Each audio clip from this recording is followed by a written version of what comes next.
In 2003, Queen Elizabeth's husband, Prince Philip, met with then President Olusegun Obasanjo in Abuja. During this meeting, Obasanjo was, of course, dressed in Nigerian clothing. You know, he had to represent. Now, Prince Philip told him, "You look like you are getting ready for bed." Can you imagine? Political influencers often casually play into racist stereotypes of the African continent. Sometimes these options are well grounded, but are poorly worded, and still they elicit a surprise reaction from everyone who gets to hear them. Here are our top scandalous and tone-deaf quotes about the African continent. Number 1, Bill Gates is blunt about the state of affairs in Nigeria. In March 2018, the world's richest man, Bill Gates, visited Nigeria. At the expanded National Economic Council meeting in Abuja, Gates voiced his opinion about the progress the Nigerian government has made regarding health. He said Nigeria is one of the most dangerous places in the world to give birth, with the 4th worst maternal mortality rate in the world.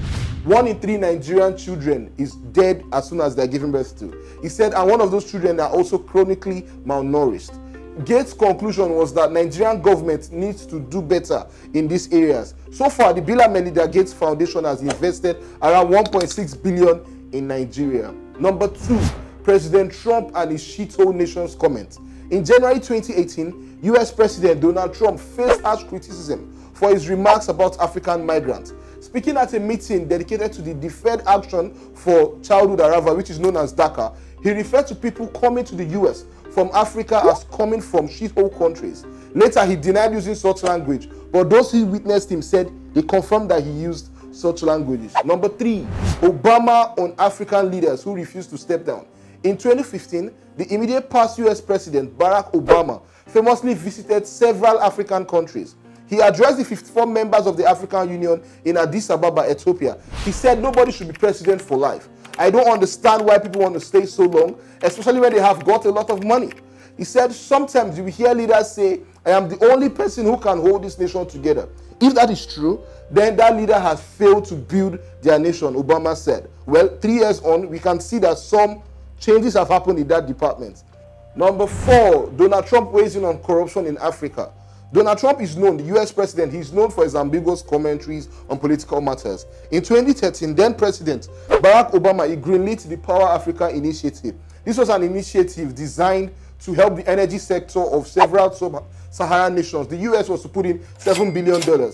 These countries included Tanzania, Uganda, Nigeria, Kenya, and Liberia. To this occurrence, Trump tweeted that every penny of the $7 billion going to Africa, approved by Obama, will be stolen. He generalized a continent of over 50 nations just because he had hatred for one man.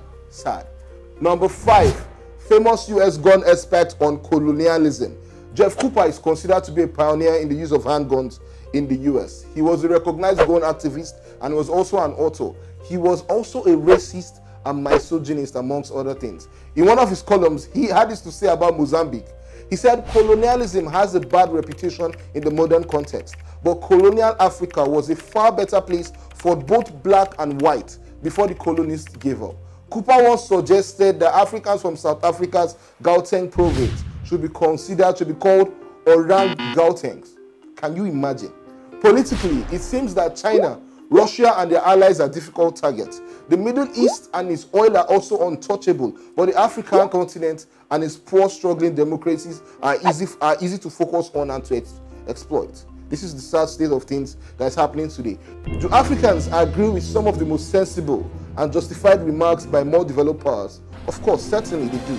But at the same time, Africa is a continent of many different countries with different dynamics and needs. We Africans would very much like to set our own priorities at our own pace and be the narrators of our own story. Like this video and subscribe to our unbelievably awesome YouTube channel. Also, watch our handy guide on how to be an African president. I'm sure that is one you do not want to miss. And we have some true African wisdom for you in our clip on amazing African proverbs and inspiring quotes. Guys, do not forget, make sure you subscribe to our YouTube channel.